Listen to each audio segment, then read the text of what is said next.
Hey guys, my name's Alex and welcome back to my YouTube channel.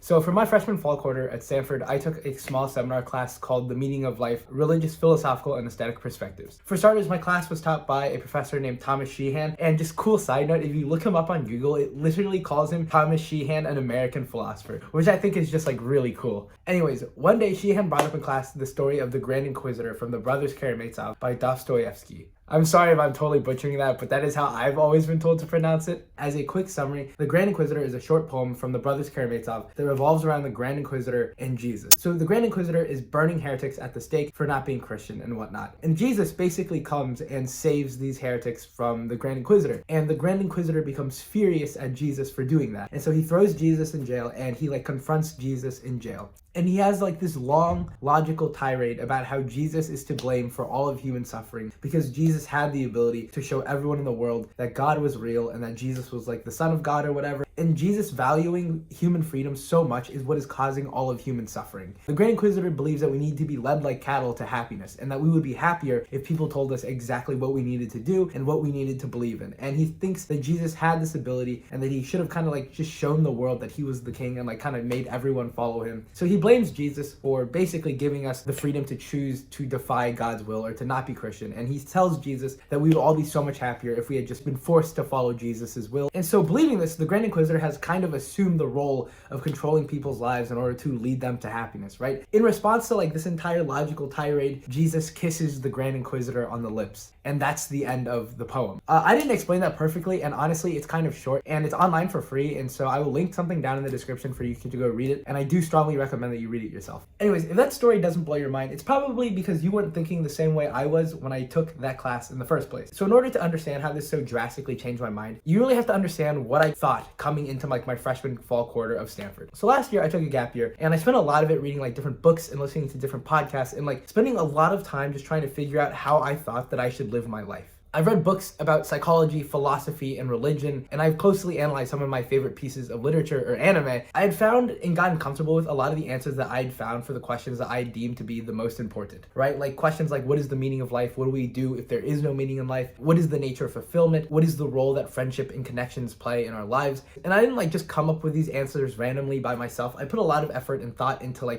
reading from different sources and taking different sources from philosophy or psychology or religion or different aspects of my favorite anime. So by the time I'd gotten to college, I'd become really comfortable with my own life philosophy. But taking this class kind of threw a lot of that into question. It's not that I learned anything specifically in that class that contradicted what I believed in. And honestly, a lot of the things I believed in were really closely echoed in the class. And so for a long time, that was really validating. But eventually, I began to notice a common pattern between all of the texts that we were reading.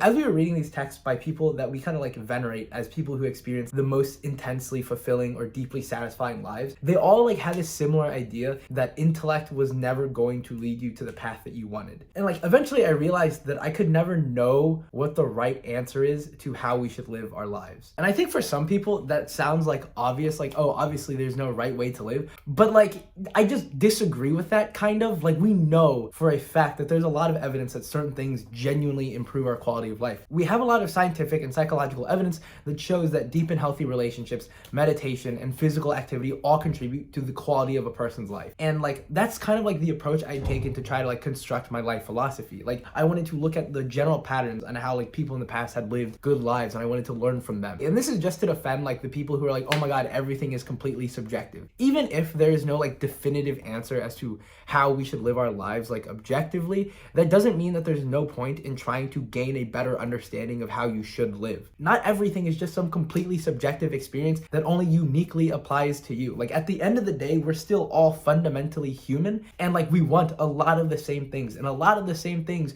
make us happy. And so I think that there's value in really trying to sit down and understand what those things are. But anyways, as I was reading these great people from the past, the Buddha or Saint Augustine or Plato or Socrates, there was a common theme that had appeared in all of the readings that we'd done. And the idea was that no matter how much you try to intellectualize or understand what it means to reach this higher level of being that all of these people have claimed to reach, all of them claim that you will never get to that experience intellectually. You can only get there through experiencing it yourself. For example, I had to read Plato's Allegory of the Cave, and as a quick summary, which honestly is not perfect but will suffice for for the purposes of this video. So like imagine you and the entire community that you've always lived with have spent your entire lives in a cave with a single fire. Everything you know about the world, or like your entire conception of the universe, is based off of this cave and like the things that you can see by this fire. Like imagine one day you manage to escape the cave and you go outside into like the real world and you like experience all these things, like you see the color green, like you see leaves, trees, you see the sun, and then you go back into your cave and you're like, guys, I saw like this magnificent thing, like you can't imagine it. Plato basically says that these people will never believe you, partly because like you'll never be able to understand what that is unless you experience it yourself. There's some level of experience that you must have or gain to see the truth. Like no amount of philosophizing or pondering the shadows on the wall of the cave will reveal to you like what the sun is or what it feels like to step outside of your cave. Like similarly, the Buddha and Saint Augustine agreed that their paths were unreachable by pure intellect, right? Like the only way to reach enlightenment is to follow the Buddhist path and let go of worldly attachments.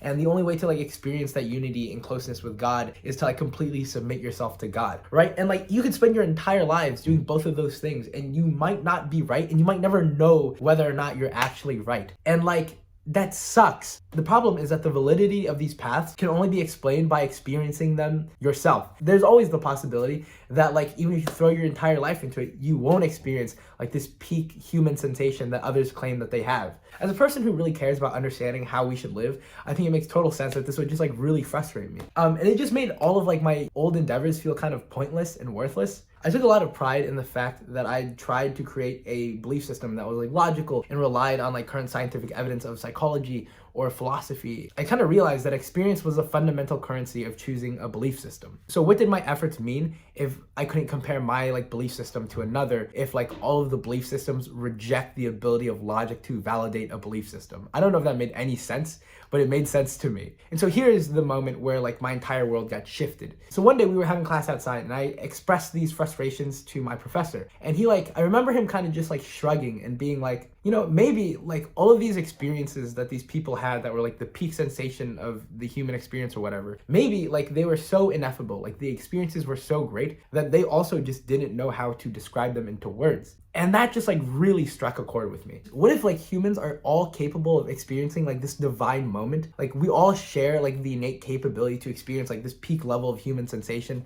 And maybe like the path to get there isn't like one objectively laid out path, but like there's a bunch of different paths that all kind of converge into the same feeling of oneness or unity or like intense enlightenment or like whatever. And what if finding the best path to get there relies a lot on our own personal experiences or our own current existing mental structures? I spent so much of my life seeking like the best and singular path to get to like a great and fulfilling life. What if there were many different paths that all kind of like led to the same place of like a good life? So now we like circle back to the story of the Grand Inquisitor and how I think like for the longest time, I was honestly kind of like the Grand Inquisitor. I'd grown so comfortable and firm in my belief system that I would honestly start to judge other people through my own values. I was trying to like convince people that my way of living was right and like how I thought through all of these different things and like why I think these are the things that we should value. I was like the proverbial vegan who wouldn't shut up about being vegan. And like I'm not proud of that. But the Grand Inquisitor story like really shook it up for me. Because presumably Jesus and the Grand Inquisitor believe in the same God. And like their only difference is the way that they act in respect to other people's belief system. The Grand Inquisitor coerces people to follow him and like kind of like fights against them if they deny him. But he, at the end of the day, he like wants them to be happier. In his mind, he has this objective path as like how people can be the happiest.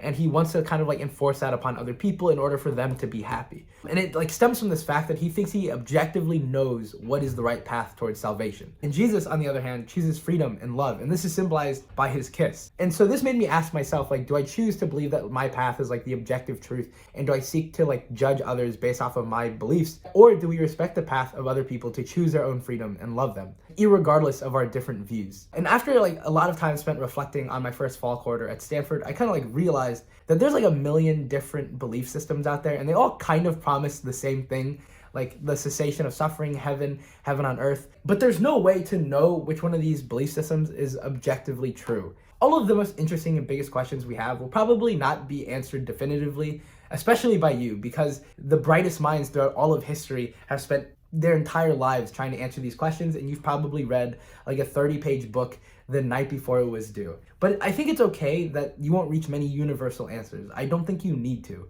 You just need to find answers that work for you. I've started to imagine education as like a type of smorgasbord. You pick and choose what works best for you. Steal meditation from Buddhism, steal the value of humility from Christianity, or steal the therapeutic model of healing from psychology. After that class, I honestly think only two things matter when creating your own personal belief system. Like, one is your own personal experience of it. Like, does it help you and does it improve the quality of your life? Do you feel more whole and like a better person because of it? And two, how does this belief system make you interact with the world? Do you interact with the world in a really hateful and judgmental and closed off way? Or are you like Jesus and are you open and loving that despite the differences between you and other people, you love them still? Even if they've drawn conclusions that are vastly, vastly different than your own. Like, becoming more warm and compassionate and just like open to other ideas and like respecting ideas that I like just vastly disagree with is something that I honestly am genuinely trying to work on, and I think it's a worthwhile endeavor to do so. Thanks for watching today's video. I hope you guys enjoyed that. I will see you guys next time.